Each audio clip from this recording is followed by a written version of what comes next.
Assalamualaikum warahmatullahi ta'ala wabarakatuh. A'udzu billahi minasyaitonir rajim.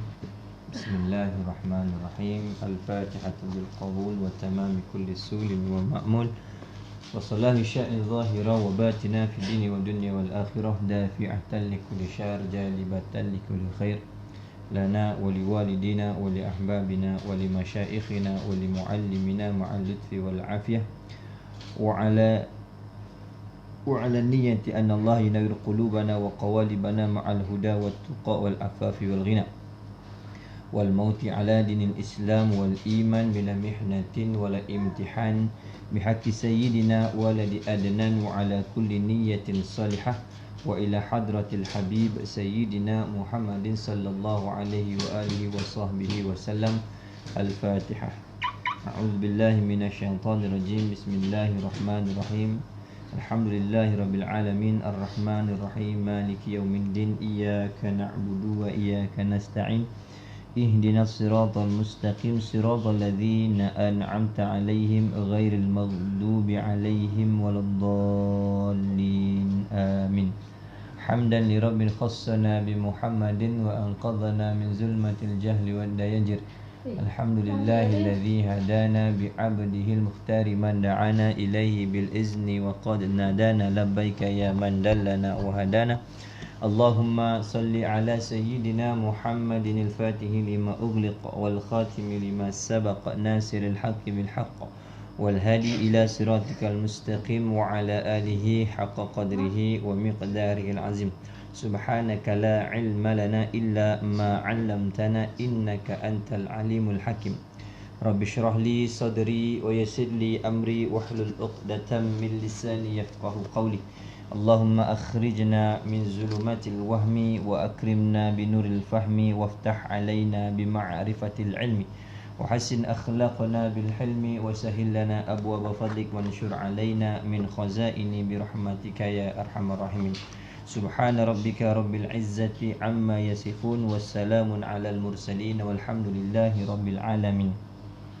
Alhamdulillah, puji dan syukur kita kehadrat Allah Subhanahu wa ta'ala yang masih lagi memberikan kesempatan kepada kita untuk bersama sekali lagi pada malam ini bagi mengikuti sambungan pengajian kitab Adab Perempuan juzuk yang pertama, karangan ataupun susunan yang berbahagia Tuan Guru Ahmad bin Yaqub Al-Johuri. Kita akan sambung pada pelajaran yang ke-12 pada membicarakan tentang adab muka.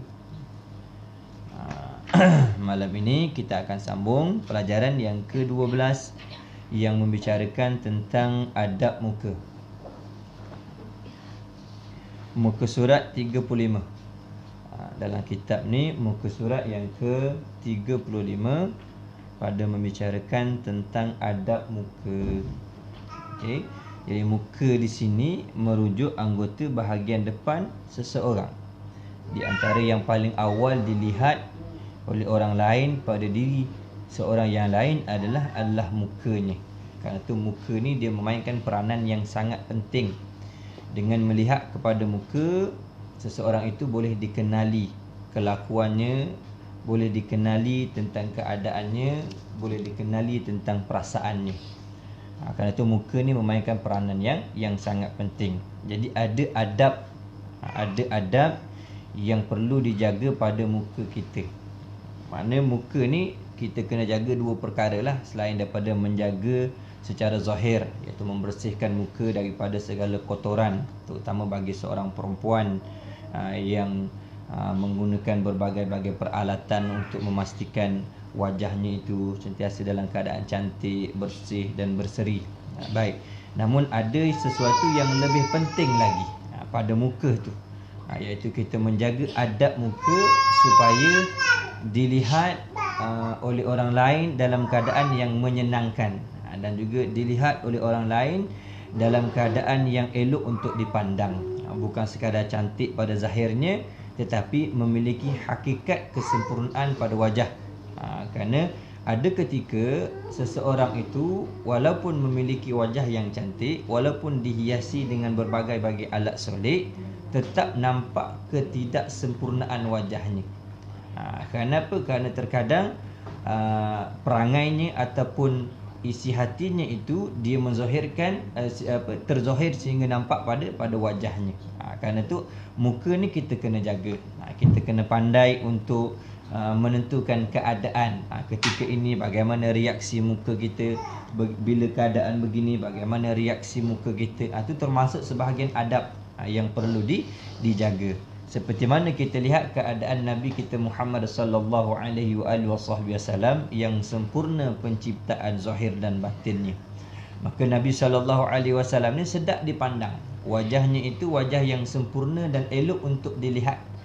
Sehingga sebahagian daripada sahabat ni bila menatap kepada wajah Rasulullah sallallahu alaihi wasallam seolah-olah mereka tak nak palingkan daripada melihat kepada yang lain. Sehingga berkata sebahagian sahabat, ma ra'aitu syai'an a'jaba min wajhi Nabi sallallahu alaihi wasallam. Tidak ada sesuatu yang terlebih menakjubkan, tidak ada sesuatu yang lebih menarik untuk dilihat dan dipandang melebihi daripada wajah Nabi sallallahu alaihi wasallam. Ini maksud apanya? Pertama, kerana elok zahirnya. Zahir penciptaan wajah Nabi itu sebaik-baik penciptaan yang dijadikan oleh Allah Subhanahu wa taala. Yang kedua iaitu reaksi wajah Rasulullah, yang mana Allah Subhanahu wa taala menghiasi Rasulullah ni dengan satu sifat yang sentiasa ada pada wajah Nabi. Tabassam, sentiasa tersenyum. Tersenyum pada kebanyakan keadaan ni, sehingga menyebabkan wajah Rasulullah ni sedap dipandang, enak untuk dilihat. Kan itu kita kena tahulah, kena tahu bagaimana adab muka yang selayaknya ada pada diri kita. Kata pengarang kitab ni, bermula muka itu ialah cerminan hati. Bermula muka itu ialah cerminan hati.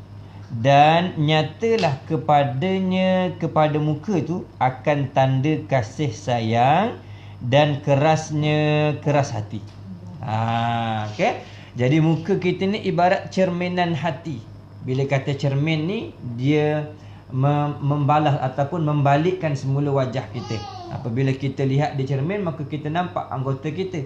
Begitu juga muka kita ni cerminan bagi hati. Apa yang ada dalam hati kita tergambar pada wajah kita. Jadi nyatalah kepada muka tu akan tanda kasih sayang. Dengan melihat kepada wajah, orang boleh tahu, oh dia ni ada memiliki sifat kasih sayang. Dan terkadang dengan melihat kepada wajah saja, orang boleh tahu akan kerasnya. Orang boleh tahu dia ni bersifat garang, dia ni bersifat begini, dia ni bersifat lemah lembut dan sebagainya, hanya dengan melihat kepada wajah. Kerana itu muka ni memainkan peranan yang penting. Maka hendaklah pengarang kitab ni kata, maka hendaklah keadaan muka kamu itu, hei perempuan, berbetulan dengan segala hal ehwal. Maka hendaklah keadaan muka kamu itu, hei perempuan, berbetulan, yakni bersamaan dengan segala hal ehwal keadaan kamu tu. Supaya muka kita ni bersesuaian dengan keadaan-keadaan yang kita sedang hadapi. Kenapa? Kerana muka tu cerminan diri kita, cerminan hati kita. Orang boleh setengah daripada orang boleh mengetahui tentang kelakuan diri orang tu dengan melihat kepada wajah saja. Sebab tu perlu jaga. Maksud di sini bagi orang perempuan tu ketika mereka bersama-sama dengan perempuan-perempuan yang lain. Diajarkan adab bila mereka itu duduk bersama dengan perempuan-perempuan yang lain. Adapun bersama dengan lelaki, tak digalakkan untuk mereka itu menzahirkan wajah yang manis kepada orang lelaki, terutama lelaki yang ajnabi. Kenapa? Boleh mendatangkan fitnah, boleh membuka kepada pintu keburukan. Kerana itu bagi seorang perempuan bersifat sombong kepada lelaki yang tidak dikenali itu akhlak yang baik. Kalau dia terlalu ramah dan bermanis muka kepada lelaki ajnabi itu termasuk dalam akhlak yang buruk. Okey. Jadi dikata, maka hendaklah keadaan muka kamu itu, hei perempuan, berbetulan dengan segala hal ehwal, yakni bersamaan dengan segala kelakuan seharian kehidupan kamu. Wajiblah kamu peliharakan segala adab yang akan datang. Maka wajiblah bagi seorang perempuan itu memelihara akan adab muka yang lagi akan datang bicaranya ni. Yang pertama dia kata, manakala kamu berkata-kata kepada seseorang, maka hendaklah kamu hadapkan muka kepadanya. Ini di antara adab muka. Apa dia? Apabila kita bertutur dengan seseorang, ataupun apabila ada seseorang yang ingin berbicara dengan kita, adabnya apa? Kita memandang kepada muka orang yang berbicara kepada kita. Ini bagi siapa ni? Bagi orang yang memang layak dan diperbolehkan untuk kita melihat. Kalau perempuan dengan perempuan, ataupun dia bersama dengan mahramnya, bersama dengan ibu bapanya, bersama dengan warga yang memang ada ikatan hubungan dengan dia.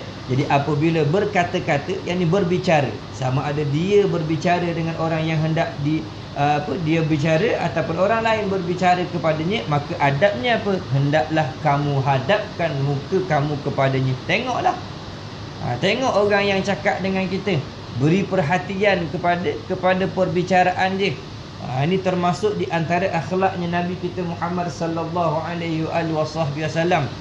Karena itu Nabi sallallahu alaihi wasallam apabila dipanggil seseorang kepada Nabi, Nabi tidak hanya memaling ataupun menoleh dengan hujung matanya saja. Tak. Melainkan Rasulullah sallallahu alaihi wasallam akan memalingkan keseluruhan tubuhnya memandang kepada orang yang memanggilnya.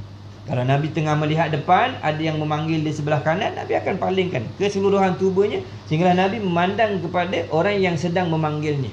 Kalau di sebelah kiri, Nabi akan palingkan keseluruhan tubuhnya memandang kepada orang yang sedang berbicara dengannya. Maksudnya apa? Memberi perhatian kepada orang yang sedang bercakap dengan kita. Jadi termasuk dalam adab yang buruk, apabila seseorang berbicara dengan kita, kita tak tengok kepada dia. Lagi buruk akhlak orang bual dengan kita sibuk duk layan, main telefon dan sebagainya. Itu lagilah. Sedangkan orang sedang bercakap dengan kita.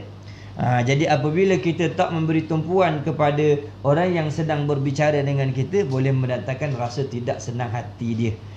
Mungkin boleh menimbulkan rasa kecil hati dia. Kenapa? Kita tak beri perhatian. Jadi termasuk pada adab muka ni, iaitu kita memberi perhatian kepada orang yang sedang bercakap dengan kita. Sebab tu di antara adab perbualan, ketika ada seseorang sedang berbicara dengan rakan kita pada waktu tu, jangan kita nyampuk. Supaya apa? Supaya tak terpotong perbualan tu, dia memandang kepada kita. Nanti yang ni rasa tak habis cakap lagi, kita dah paling kepada orang lain. Kalau kita tak nak rasa kawan kita ni rasa kecil hati, kita khabar sekejap dah. Kita khabar dia, sekejap ambil nak cakap dengan dia dulu. Itu di antara adab dia. Jangan tak habis cakap sini, kita paling sini, kita tinggal tu, kita tadi cakap kat mana tadi? Malah dah ingat dah. Lupa dah. Tu di antara akhlak yang perlu kita belajar. Akhlak yang perlu kita amalkan. Terkadang kita anggap benda tu kecil, tetapi pada orang lain dia menunjukkan benda yang besar. Jadi termasuk pada adab muka ni, iaitu kita menghadapkan muka kepada orang yang sedang berbicara kepada kita. Tu ingat dah. Siapa ni? Bagi mereka yang boleh untuk kita lihat.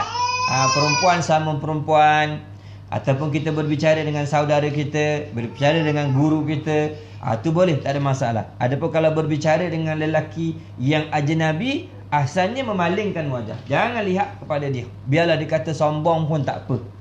Orang perempuan memang kena sombong lelaki ajnabi. Orang perempuan memang kena ada sifat jual mahal dengan lelaki-lelaki ajnabi. Kerana itu lebih memelihara kehormatan dirinya, lebih memelihara kemuliaan dirinya. Dan itu yang pertama. Bila orang berbicara dengan kita, maka jangan kita palingkan kepada yang lain, kena menghadap kepada dia. Baik. Yang kedua, jangan sekali-kali memaniskan muka kepada orang yang susah dan ketawa di hadapan orang yang marah, kerana iaitu menunjukkan sehabis-habis kurang adab. Ini termasuk adab muka juga ni. Apa dia? Jangan sesekali kita memaniskan muka, iaitu menggembirakan, menunjukkan wajah suka dan gembira di wajah kita kepada orang yang susah. Bila kita bertemu dengan orang yang susah, jangan kita tunjukkan wajah suka. Umpama contoh, kita tengok orang miskin, kita jumpa orang miskin, jangan kita tunjuk suka. Jadi orang tu rasa, aku dah lah susah, aku dah lah sakit, aku lah ada kematian, kau datang buat muka macam ni. Jadi akan menimbulkan kemarahan orang. Jangan sekali-kali dia kata, iaitu kita memaniskan muka. Yakni kita menunjukkan wajah gembira kepada orang yang sedang susah. Sepatutnya apa? Kita pun rasa berduka cita lah, menunjukkan rasa simpati pada wajah kita ni terhadap orang yang sedang susah. Dia kan ada perbezaan mata, perbezaan mulut, perbezaan kita kata bentuk muka kita ni nak menunjukkan sedang gembira, sedang sedih, sedang bimbang, sedang takut, sedang marah. Itu semua kita kata terpampar pada wajah kita. Orang boleh kenal, dia sedang suka. Kenapa? Tengok muka dia tu. Kan muka orang suka. Kita jangan dekat ni. Kenapa? Tengok muka dia. Muka orang marah tu kan, jangan main. Kemudian kita kata tak payah dekat dulu lah. Kenapa? Tengok tu, muka orang sedih tu. Nampak tu, nampak jelas kat muka dia tu orang tengah sedih. Jadi jangan ganggu lah, biar dia. Ataupun tengok gigi dekat-dekat. Kenapa? Muka takut, muka pucat tengok tu. Muka takut. Daripada muka orang boleh kenal keadaan kita. Jadi kita kena pandai mensesuaikan keadaan tu. Kalau kita memang nampak ada sahabat kita tengah susah, maka kita pun tunjukkanlah muka simpati kita dengan kesusahan yang sedang dia dihadapi. Okey. Dan jangan kamu ketawa di hadapan orang yang marah. Ni cari penyakit. Orang tengah marah, kita ketawa. Tu. Baik-baik dia marah ke orang lain, dengan kita sekali kena jerit depan dia. Tu. Jangan orang tengah marah, kita jangan ketawa. Seolah kita ni nak mainkan dia, nak nganjing orang Terengganu kata. Nak perli dia tengah marah ni, kita pun buat muka kerek kita, muka suka atas depan dia. Makin dia marah. Maka tak boleh. Muka tak boleh. Sepatutnya bila ada orang yang marah ni, kalau kita tak boleh nasihat, kita jauhkan diri. Kerana waktu tu waktu yang tak sesuai untuk kita berdepan dengan dia. Waktu yang tak sesuai untuk kita bertemu dengan dia. Maka elakkan. Dan kita boleh kenal lah muka orang marah dengan muka orang yang tengah suka tu, boleh kita boleh bezakan. Jadi jangan kita menunjukkan kesukaan ataupun kita ketawa, menunjukkan keriangan di hadapan orang yang sedang marah. Kerana apa? Kerana iaitu menunjukkan sehabis-habis kurang adab. Kerana iaitu yakni memaniskan muka di hadapan orang yang susah, dan ketawa di hadapan orang yang marah menunjukkan sehabis-habis kurang adab. Itu adab yang buruk lah. Makna kita tak tahu tak tahu nak membezakan keadaan. Sehingga kita tak boleh nak meraihkan suasana. Jadi kita kena pandai. Kita kena pandai. Baik. Tu yang kedua. Yang ketiga, jika keadaan kamu di hadapan orang yang berduka cita, maka janganlah ketawa. Ni dia nak terangkan yang nombor 2 tadi. Jika keadaan kamu di hadapan orang yang berduka cita, maka janganlah tertawa. Jangan tunjukkan rupa tertawa. Okey. Atau tersenyum, ataupun menunjukkan wajah senyum dan berkata-kata. Dan jangan cakap apa-apa bila kita berhadapan dengan orang yang sedang berduka cita. Melainkan kalau nak cakap juga dengan perkataan yang menyukakan hatinya. Kalau memang nak cakap juga, tapi cakaplah perkataan yang boleh menghilangkan kedukaannya. Nasihat ke, ataupun beri ketenangan kepada dia, sabarkan dia. Tu bolehlah, tak ada masalah kalau nak cakap. Kalau tak, maka jangan berkata-kata. Tu dia kata. Melainkan dengan perkataan yang menyukakan hatinya, hati orang yang berduka, dan yang dapat mengurangkan duka cita dan meringankan segala kesusahannya. Tu boleh.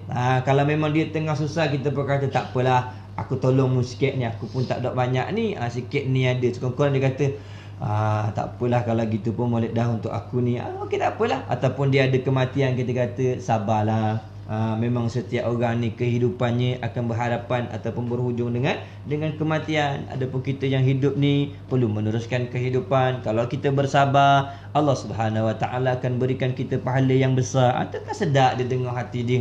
Akan sedap kita kata boleh mengurangkan duka citanya. Ataupun kita berziarah kepada orang sakit, kita doakan dia, insya-Allah boleh sembuh.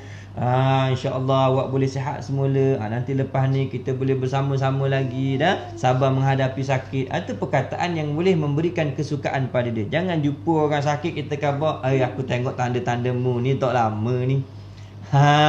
Orang serupamu 3 orang dah aku jumpa. Semua tak lama, lepas aku jumpa mati. Lepas aku jumpa mati. Orang tu lagilah rasa berduka cita. Tu mana tak molek. Sikap macam tu tak molek. Okey.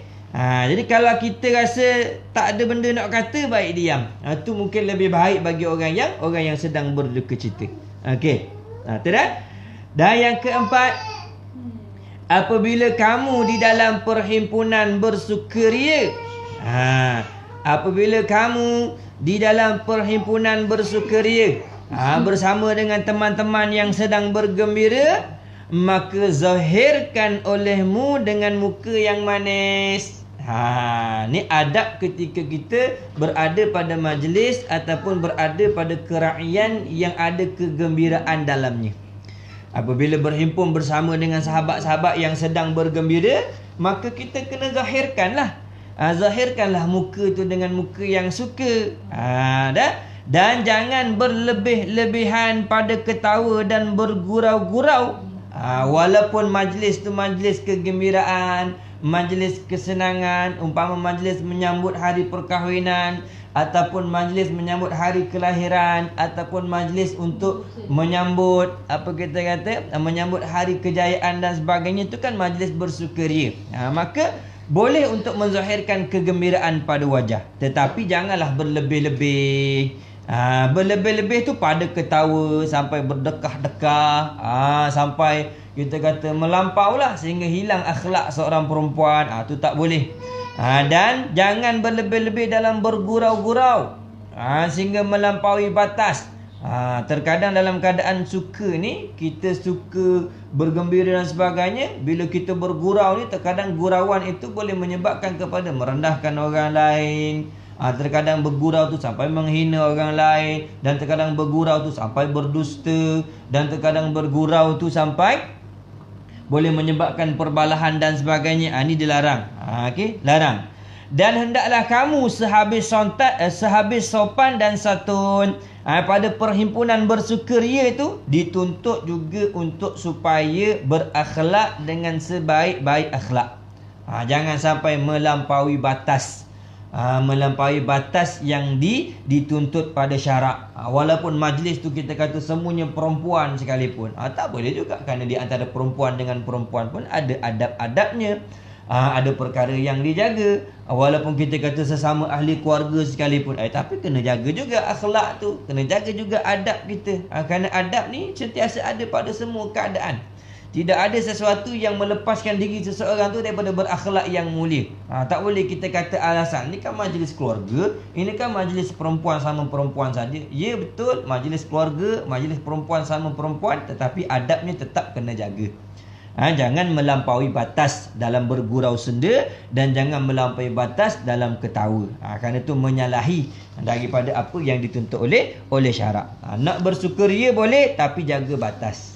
Adabnya jaga batas. Jaga sopan santun, jaga akhlak-akhlak yang sepatutnya kena jaga. Baik. Dan yang kelima, apabila kamu berserta dengan taulan-taulan kamu, apabila kamu berserta, yakni bersama dengan taulan-taulan kamu, yakni sahabat-sahabat kamu, maka hendaklah kamu manis muka dan baik hati. Bila bersama dengan para sahabat, dengan kawan-kawan kita semua, sama seperti mana tuntutan yang awal lah, mesti kena manis muka, mengikut keadaan yang mana kita ada ketika tu.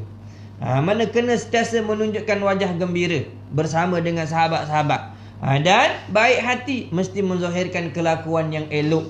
Jangan ada sifat sifat hasad, jangan ada sifat dengki, jangan ada sifat nak mengata orang lain, jangan ada sifat nak menggelar dengan gelaran-gelaran yang buruk. Itu semua tak boleh. Tak boleh ada. Kena bagi tahu kepada anak-anak perempuan kita.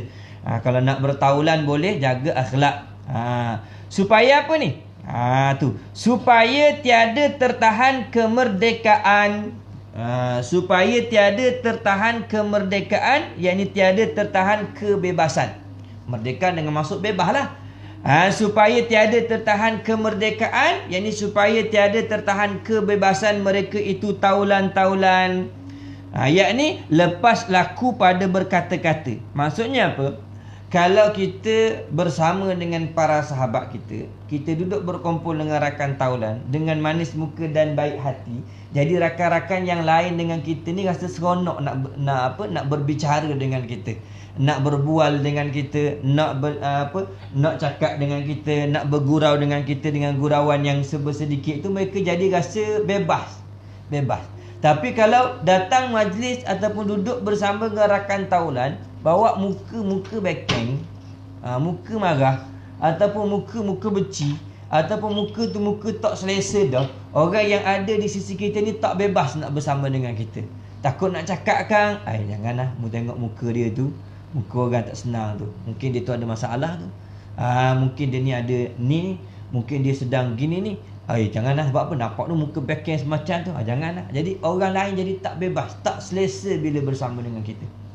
Kerana tu kita kena tahu, bila kita dalam keadaan yang tak sesuai bersama dengan rakan-rakan, kita jangan datang. Kenapa? Kerana akan memberi ketidakselesaan kepada rakan-rakan kita. Maka minta uzurlah. Tu lebih baik kita nak jaga persahabatan dengan orang lain. Melainkan kalau tidak nak bertemu dengan mereka, minta pertolongan sebagainya, maka pergilah. Tapi kalau memang kita dalam keadaan kesulitan, ataupun kita dalam keadaan kesusahan, ataupun kita dalam keadaan yang memang mood dan perasaan kita dalam keadaan tak baik, maka tak perlulah kita pergi kepada majlis-majlis kegembiraan. Kerana itu akan mendatangkan pandangan-pandangan negatif daripada rakan-rakan kita. Ini nasihat daripada para ulama ni. Jadi kita nak berkumpul ni antaranya tujuannya untuk apa? Supaya masing-masing boleh meluahkanlah pengalaman-pengalaman ataupun cerita-cerita yang menarik untuk bergembira, sebersedikit yang dibenarkan oleh syarak tu yang dituntut nak berkumpul tu. Tapi kalau kita datang dengan muka yang tak sesuai, datang tu dengan muka rasa tak seronok, tak selesa dan sebagainya, maka orang yang nak duduk dengan kita pun rasa tak sedap. Mereka pun rasa tak seronok nak berbicara dan berbual dengan kita. Okey, baik. Itu yang kelima. Dan yang keenam, janganlah kamu bermasam muka. Janganlah kamu bermasam muka atas tiap-tiap kekerasan. Tu atas tu. La ala sawaknya atas lah, bukan atau. Janganlah kamu bermasam muka atas tiap-tiap kekerasan yang membawa dipersenda-sendakan orang akan kamu. Dia kata janganlah kita ni tunjukkan sangat yang kita tak setuju dengan perkara-perkara ataupun dengan kelakuan-kelakuan orang lain ke atas diri kita ni. Kerana terkadang kalau kita ni mudah sangat rasa tak boleh nak bergurau, orang kata. Tak boleh nak diusik. Ataupun tak boleh nak diperkata sedikit. Maknanya tak boleh nak diajak bersenda sedikit.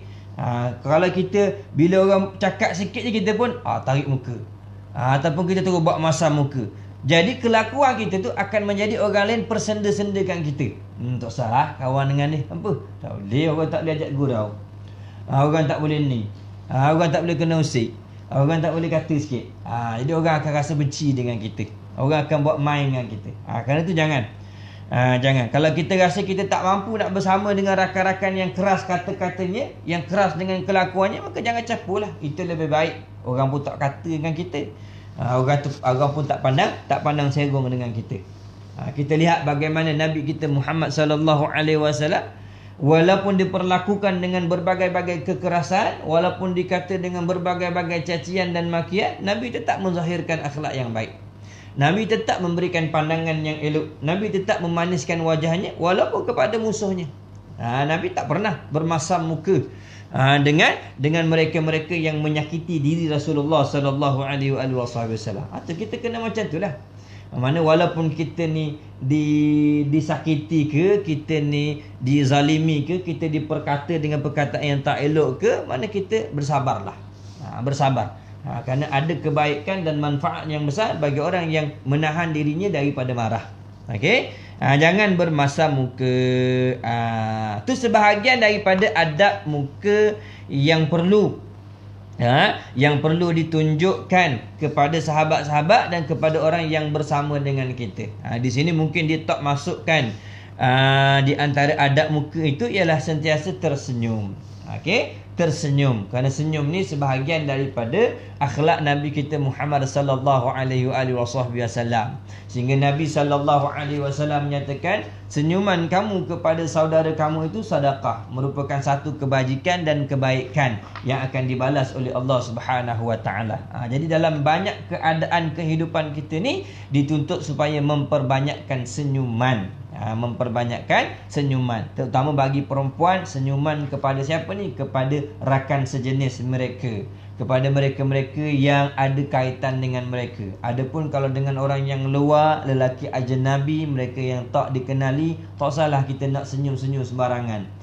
Kenapa? Itu akan menimbulkan rasa keinginan dan niat jahat daripada orang lain. Ni kita kena jaga baik-baik dah. Tu kena ingat. Okay, habis pelajaran yang ke-12. Kita akan masuk pada pelajaran yang ke-13. Okey, pelajaran yang ke-13 iaitu membersihkan mata dan membaikkan pandangan. Tu, membersihkan mata, yakni membersihkan mata secara zahir lah, iaitu menjauhi mata daripada segala perkara-perkara yang boleh menyebabkan dia sakit ataupun terjera, dan membaikkan pandangan, yakni melihat kepada perkara-perkara yang elok dan dituntut oleh Allah Subhanahu wa taala. Itu maksudnya membaikkan pandangan. Okey. Kerana apa? Kerana pada mata ni, seperti mana anggota-anggota yang lain, ada tuntutan-tuntutan daripada Allah Subhanahu wa taala. Ada ketika dituntut untuk melihat kepada perkara-perkara ibadah, dan ada ketika dilarang daripada melihat kepada perkara-perkara yang ditegah oleh Allah Subhanahu wa taala. Jadi membaikkan pandangan maksudnya apa? Senantiasalah melihat kepada perkara-perkara yang boleh memberi manfaat untuk kehidupan di dunia dan kehidupan di akhirat. Okey, baik. Apa adab dia? Apa adab pada mata ni? Yang pertama, hendaklah bersungguh-sungguh membasuh muka. Membasuh muka dan mata. Tu bersungguh-sungguh basuh tu dengan air yang bersih dan sabun pada tiap-tiap pagi. Tu di antara cara membersihkan mata. Cara membersihkan mata dan termasuk cara membersihkan muka ni, setiap bangun daripada pagi, bangun daripada tidur tu, maka hendaklah bersungguh-sungguh. Yang ni memang sungguh lah. Sungguh ni ibarat daripada apa? Kita buat betul, buat dengan sempurna. Basuh muka tu dengan sempurna, serta basuh mata kita. Basuh mata, basuh mata dengan air yang bersih. Dan sabun pada muka lah. Jangan sabun pada mata, pedih lah. Bahkan kalau masukkan sabun dengan sengaja pada mata ni, boleh mencederakan mata. Boleh mencederakan mata. Pada tiap-tiap pagi. Pada tiap-tiap pagi. Maka bagi orang yang beriman ni, kita orang yang Islam ni beruntunglah. Kenapa? Memang setiap pagi tu kita memang akan basuh muka. Kita akan basuh muka. Sekurang-kurangnya kita basuh untuk berwuduk. Kita berwuduk pada setiap pagi. Setiap awal-awal pagi tu kita basuh muka dah. Yang ni kita berwuduk. Berwuduk tu termasuk zahirnya itulah membersihkan muka dan membersihkan anggota yang ada pada muka kita. Sehingga sunat masukkan air dalam hidung, sunat berkomo-komo, kemudian kita membasuh muka. Itu perkara yang wajib, termasuk perkara yang rukun dalam wuduk tu. Kita basuh muka. Di situ sekalilah kita membasuh mata kita. Membersihkan mata tu daripada segala kotoran. Kerana terkadang mata bila kita tidur ada kesan tarik matanya, ataupun waktu kita tidur kita tak sedar, kita garu mata kita. Itu semua perkara-perkara yang boleh menyebabkan cederanya mata. Jadi bangun pagi kita basuh muka. Tapi jangan lupalah, seperti mana kita ingatkan adab dia, sebelum kita nak basuh kepada muka tu, basuh tangan dulu. Tangan kita mesti dibersihkan terlebih dahulu sebelum kita mengambil air untuk membasuh anggota muka dan anggota mata. Okey, itu yang pertama. Yang kedua, hendaklah menghalau lalat yang hinggap kepada mata. Kerana ia lalat tu, kerana ia lalat itu menjangkitkan sakit mata. Tu kalau ada binatang lah, tak tertentu hanya kepada lalat. Segala binatang-binatang ataupun serangga yang kecil yang berterbangan, apabila hinggap di mata, kita kena bersegera. Segera suruh halau. Suruh jauhkan. Terutama lalat. Kenapa lalat? Kerana lalat ni biasanya dia singgah di tempat-tempat yang kotor dulu. Sebelum dia singgah di tubuh kita tu, memang lalat ni kesukaannya pada tempat-tempat yang busuk, pada makanan-makanan yang dah tak dimakan, terkadang pada najis-najis, dia singgah situ dulu. Kemudian dia terbang, kita pun nampak terbang, kita pun biasa dia hinggap kat mata kita. Sebelum dia hinggap tu, kita kena hambat dulu lah, jangan bagi dia hinggap. Kenapa? Boleh jadi pada kakinya itu mengandungi kuman yang apabila dia hinggap di mata kita, boleh menyebabkan sakit mata. Mata tu boleh jadi sakit dengan sebab berair ke, bengkak ke dan sebagainya. Kerana tu kena halau. Apatah lagi kalau yang hinggap tu yang berterbangan di sisi kepala kita ni termasuk binatang yang berbisa. Seumpama tebuan ke, lebah ke, tu lagilah disuruh hambat. Kenapa? Kalau dah kena kat mata, tak pasal bengkak. Sebab kita panggil di sisi mata kita ni ada tisu-tisu yang lembut, yang apabila kena sengatan tu dia akan cepat untuk bengkak. Bukan kata kena tumbuk je bengkak. Kalau kena sengat sesuatu tu, dia akan cepat untuk bengkak. Kerana tu kena halau lalat yang hinggap di mata. Kerana ia lalat tu boleh menjangkitkan sakit mata. Demikian juga hendaklah menjaga tanah dan debu-debu. Demikian juga yang ni perlu memelihara mata tu daripada tanah dan debu-debu. Kenapa? Kerana tanah dan debu-debu ni juga boleh menyebabkan sakit mata. Tanah dan debu boleh menyebabkan sakit mata. Pendeknya, hendaklah bersungguh-sungguh pada menjauhkan tiap-tiap barang yang mencederakan mata atau pandangan. Jadi kita kena bersungguh-sungguhlah mengelakkan mata kita ni daripada tiap-tiap perkara yang boleh menyebabkan mata itu tercedera.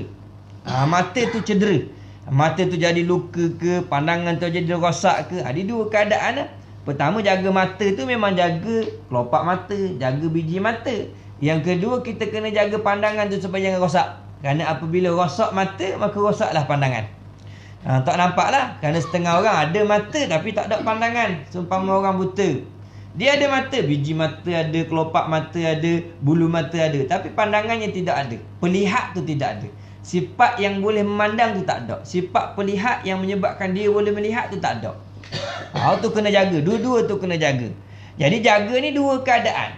Sama ada pertama jaga zahir, iaitu kecederaan daripada luar. Seumpama binatang adalah binatang, debu, asap ke, abuk dan sebagainya. Yang kedua, penjagaan daripada dalam. Jadi kita menjaga makanan. Kerana terkadang dengan sebab makanan ni boleh menyebabkan mata jadi rosak. Umpama orang kecil manis.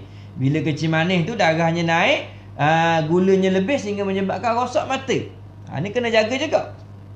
Terkadang dengan sebab penyakit darah tinggi pun boleh. Dengan naiknya darah tinggi menyebabkan ada apa kita panggil katarak dan sebagainya, menyebabkan terhalang pandangan dan sebagainya. Ini benda yang kita kena jaga. Benda yang kita kena jaga. Wajib kita menjaga pandangan mata ni. Kerana mata ni termasuk nikmat yang diberikan oleh Allah Subhanahu Wa Taala. Sengaja mencederakan nikmat mata yang diberikan oleh Allah Subhanahu Wa Taala, hukumnya berdosa. Sengaja. Kita tahu buat benda ni boleh menyebabkan sakit mata, kita buat. Umpama contoh anak-anak kita yang masih kecil, kita dedahkan dengan telefon, dengan handphone dan sebagainya, yang memang kita tahu mengikut perkataan daripada pakar-pakar dan doktor menyatakan kesan daripada anak kecil ni memandang kepada paparan telefon ni memang akan memberikan kesan yang buruk pada mata mereka. Jadi kita bagi juga, maka kita bertanggungjawab lah. Dosa lah kita ni. Kenapa? Meletakkan anak kita ni pada perkara yang boleh memudaratkan diri dia. Nabi kata la darra wala dirara. Jangan kamu campakkan diri kamu kepada kemudaratan, dan jangan kamu menjadi sebab kepada kemudaratan orang lain. Dua-dua tak boleh. Sebab tu kita tak boleh nak bagi. Sebab telefon ni salah satu daripada sebab yang boleh merosakkan pandangan mata. Bukan kata pandangan mata saja, sehingga boleh merosakkan akal fikiran bagi anak-anak tu. Kerana ada sebahagian daripada pakar, mereka buat kajian yang menyebabkan perubahan kelakuan anak tu menjadi budak yang suka memberontak, budak yang suka marah, budak yang suka menangis bila tak dapat sesuatu, kesan daripada pandangan matanya melihat kepada skrin telefon tu. Sehingga menyebabkan sebahagian daripada urat kepalanya itu seolah-olah jadi terencat lah, terganggu dengan sebab telefon. Lepas tu kita lihat kelakuan anak-anak kita sekarang ni. Tak dapat je ngamuk, tak dapat je ngaruk, tak dapat je marah, tapi bila bagi senyap. Tu ada kesan lah tu. Sebab tu kena jaga. Jangan bagi. Sebab tu dia suruh bersungguh-sungguh pada menjauhkan tiap-tiap barang, tiap-tiap perkara, tiap-tiap sesuatu yang boleh mencederakan mata atau pandangan. Tu. Dan seterusnya, janganlah lama memandang pada sesuatu yang sangat halus. Ini di antara cara nak menjaga mata. Dia kata jangan lama memandang pada sesuatu yang sangat halus. Satu yang sangat halus. Sebab tu orang tengok telefon lama-lama ni rosak mata dia. Tu pandang kepada tulisan yang halus kat telefon tu. Dulu pekat awal pakai telefon boleh jauh lagi. Oleh kerana kerek sangat tengok setahun lepas tu, mari dekat sikit. Waktu lama lagi kau dekat lagi. Lama-lama kau dekat gini, lama-lama tak nampak. Tu bahaya telefon. Jadi ulama ni kabur sebelum telefon tu ada lagi. Dia kabur jangan memandang pada sesuatu yang sangat halus ni lama-lama. Seumpama kita buat pekerjaan yang seni-seni tu lah. Kalau kita duduk lama je, waktu dia suruh berhenti lagi, tengok benda lain tu sambung balik. Gitu juga dengan orang yang baca kitab dan sebagainya. Bila kita baca terlalu konsentrate sangat pada penulisan dan baca sangat, nanti sampai kita rasa letih lah. Tu mata dia panggil mata letih. Kerana kita lihat terlalu lama. Jadi jangan terlalu lama. Dia ada tahap-tahap dia. Ada waktu tahap-tahap dia. Jangan kita tenung je tu. Tu. Jadi kata jangan lama memandang pada sesuatu yang sangat halus. Ada? Sebab tu kita lihat mata kita ni dia ada kemampuan dia.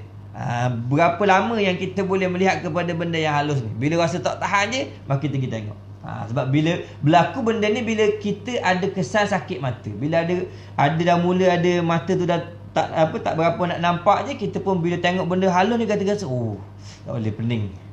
Mari pening. Nampak benda halus orang rabun kan? Sebab apa? Sebab dia tak boleh tengok benda yang terlalu halus. Bila tengok je dia kata pening, sakit kepala lah, tak boleh tengok. Jadi awalnya tu jangan lama memandang pada sesuatu yang halus ni. Okey. Demikian juga jangan lama memandang cahaya yang gilang gemilang. Tu cahaya yang gilang gemilang, yakni cahaya yang terang benderang. Jangan lama memandang kepada cahaya yang gilang gemilang, yakni terang benderang. Seumpama apa? Cahaya matahari. Mana boleh pandang lama-lama? Pandang lama rosaklah mata kita. Ataupun cahaya bulan. Bulan tu boleh tahan sikit, tapi dia kata jangan juga pandang lama-lama. Tu, jangan pandang lama-lama. Kerana apa? Kerana yang demikian itu mencederakan mata. Boleh merosakkan mata. Sungguh, umpama contoh kita ambil, kita tengok lampu kita ni lah, tengok lama. Sekejap boleh tu lama main rasa tak nampak dah ni. Depan tak nampak dah. Itu kesan makna ada sesuatu yang merubah keadaan mata kita. Lagi tengok matahari, lagi tak boleh. Rosak tengok matahari. Sebab tu orang nak tengok kepada bentuk matahari, dia berhajat kepada alat teropong ke dan sebagainya. Waktu tengok gerhana bulan dan sebagainya, gerhana matahari, dia ada alat dia. Kita pun saja-saja tengok.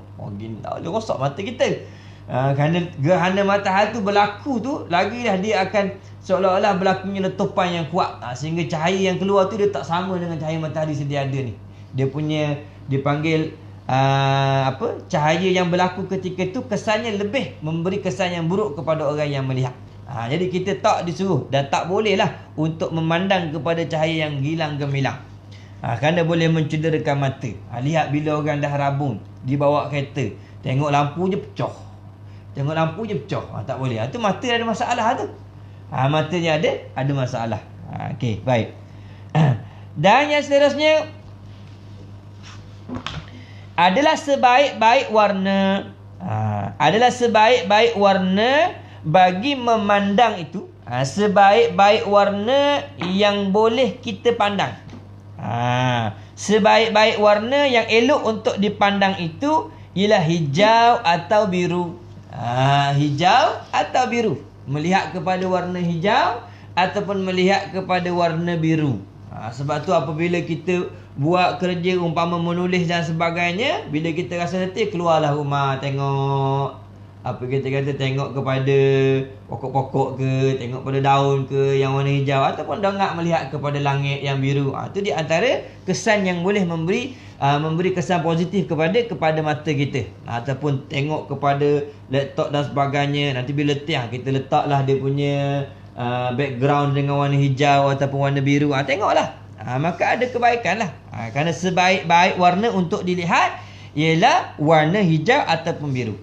Adapun warna yang merah atau putih, warna yang merah atau putih, maka keduanya itu memenatkan mata.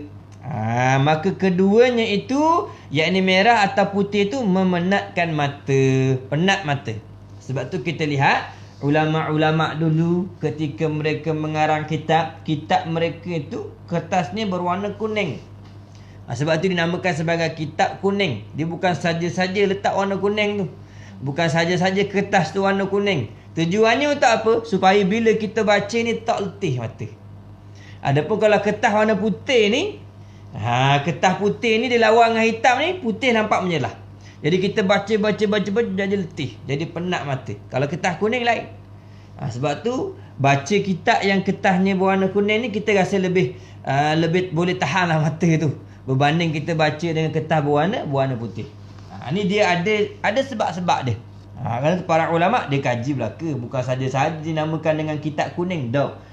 Bukan kita kata zaman tu kertas kuning jadi, tak. Dia pilih warna kuning tu sebab kuning tu lebih sesuai dengan keadaan mata.